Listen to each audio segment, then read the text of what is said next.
அந்த இரவு வானம் அமைதியாக இல்லை. தேவன் பேசப் போகிறார் என்று காற்றே சாட்சியாக இருந்தது. வானத்தை பிளந்து ஒரு சுருள் இறங்கியது.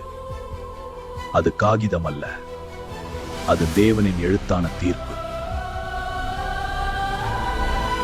ஒவ்வொரு எழுத்தும் மனிதரின் செயல்களை அளந்தது. திருடுகிறவன் தப்ப மாட்டான், பொய் சத்தியம் மறைவதில்லை. தேவனின் வார்த்தை வானத்தில் மட்டுமில்லை, அது வீட்டிற்குள் நுழைந்து மறைந்த பாவத்தை கண்டுபிடிக்கும். தேவனின் நீதி காற்றை போல பறக்கிறது. அது யாரையும் தவிர்க்காது, யாரையும் மறக்காது.